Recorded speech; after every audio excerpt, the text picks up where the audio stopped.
Welcome back. आप देख रहे हैं आयुर्वेदा हेल्थ शो।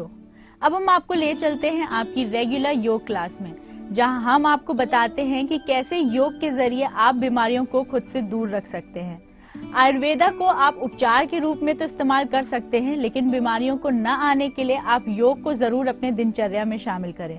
तो आइए बढ़ते हैं योगा क्लास में और आपको सिखाते हैं कुछ योगासन। नमस्ते। पिछले एपिसोड में हमने बात की थी महिलाओं में होने वाले स्ट्रेस की। स्ट्रेस से निजात पाने के लिए जो क्रियाएं आपने पिछले एपिसोड में सीखी थी, उन्हीं के कंटिन्यूएशन में आज आप सीखेंगे कि और कौन सी फर्दर क्रियाएं हैं जिनका आप नियमित रूप से अभ्यास करें तो आप स्ट्रेस फ्री हो सकते हैं। सबसे पहले हम लेंगे उन 3 क्रियाओं के बाद चौथी क्रिया, चलित सर्पासन। चलित सर्पासन स्ट्रेस को तो दूर करता ही करता है, साथ ही यदि बैक पेन, चाहे वो अपर बैक हो, लोअर बैक हो, मिडिल बैक हो, किसी भी तरह का बैक पेन हो, उसके लिए ये रामबाण है।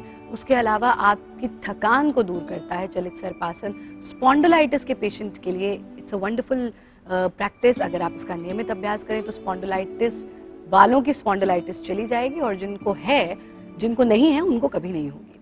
इसका नियमित अभ्यास करें और स्ट्रेस तो निश्चित रूप से ये दूर करता ही करता है। चलित सर्पासन के लिए आप पेट के बल लेट जाएंगे और पेट के बल लेट करके अपनी कोहनियों को जमीन पे टिका देंगे। पैरों को, एड़ी और पंजे को मिला देंगे आपस में, हाथों की मुट्ठी बना करके गर्दन को, अपनी चिन को अपने हाथों पर टिका देंगे। ये ध्यान रहे कि पीछे एड़ी और पंजे इस प्रकार से मिले रहें जैसे कि सांप की पूंछ बन जाती है। क्योंकि ये चलित सर्पासन है, इसलिए एड़ी और पंजों का सर्प की स्थिति में रहना बहुत आवश्यक है। इस स्थिति में रुकेंगे और फिर अपनी कोहनियों से एक एक स्टेप आगे चलेंगे।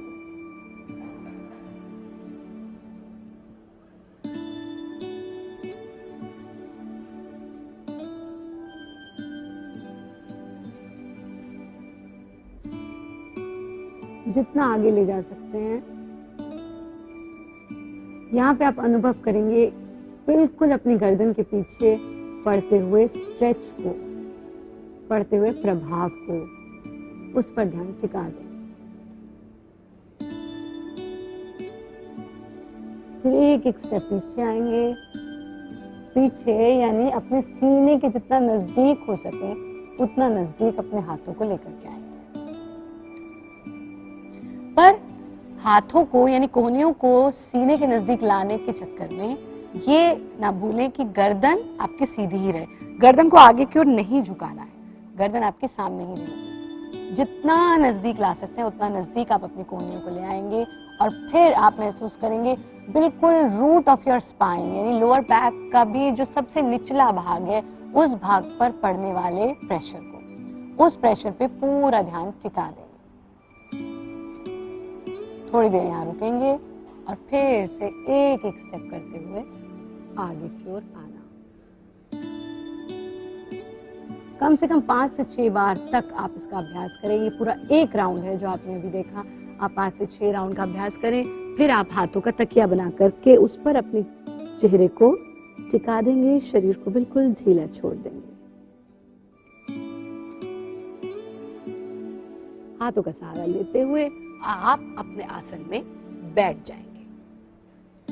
चलित सर्प आसन का अभ्यास नियमित रूप से आप करें तो स्ट्रेस 100% आपसे दूर जाएगा, और साथ ही मन का स्ट्रेस भी, तन का स्ट्रेस भी, यानी अगर थकान है तो वो भी दूर चली जाएगी। प्राणायाम में आप लेंगे भ्रामरी प्राणायाम का अभ्यास। भ्रामरी का अर्थ ही है भ्रमर, यानी भंवरे जैसी आवाज, भंवरे जैसी साउंड आपको क्रिएट करनी है। आप पद्मासन में बैठ करके इसका अभ्यास कर सकते हैं या फिर क्रॉस लेग्ड पोजीशन में बैठ करके भी इसका अभ्यास कर सकते हैं। पहली उंगली से आप अपने कानों के अंदर का भी जो फ्लैप है, ये साइड का फ्लैप, इसको आप बंद करेंगे। आंखों को बंद कर लेंगे। नाक से सांस लेना और नाक से ही छोड़ना, लेकिन सांस छोड़ते समय भंवर गुंजन, भंवरे जैसी आवाज को क्रिएट करना।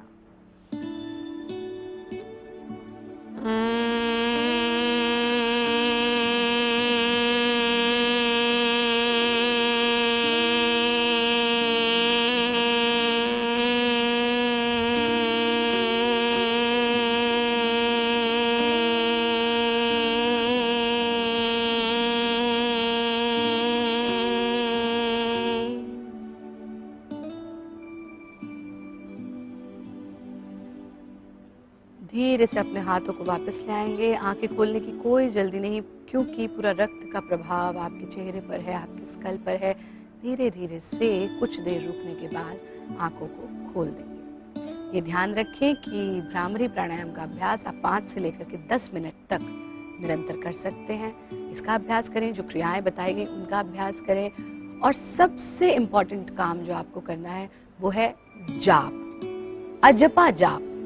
उसका अभ्यास यदि आप करते हैं, क्योंकि योग जो है वो सिर्फ कसरत नहीं है, योग एक जीवन शैली है, योग इज अ लाइफस्टाइल। आप अजपा जाप करें, मन को जितना खाली छोड़ेंगे उतना वो और परेशान होगा। जब भी आपको समय मिले कोई भी मंत्र ले लें और उसका निरंतर जाप करते रहें। यदि आप मौन जाप ना कर सकें तो आप बोल करके भी जाप कर सकते हैं, और साथ में 24 घंटे में से आधा घंटा कम से कम मौन का अभ्यास जरूर करें, यानी कि कंप्लीट साइलेंस, जिसमें आप ना वाणी से कुछ बोलें और ना विचारों से कुछ बोलें। ऐसा यदि आप नियमित रूप से करते हैं, स्ट्रेस दूर होगा। अपने आसपास अपने घर को साफ सुथरा रखें। आप सेटिंग घर की चेंज कर सकते हैं फॉर अ चेंज, और उससे आप अनुभव करेंगे कि आपका स्ट्रेस दूर हो रहा है। अब दीजिए मुझे आयुर्वेदा की पूरी टीम को इजाजत। अगले एपिसोड में फिर मिलेंगे, तब तक के लिए बाय बाय, टेक केयर।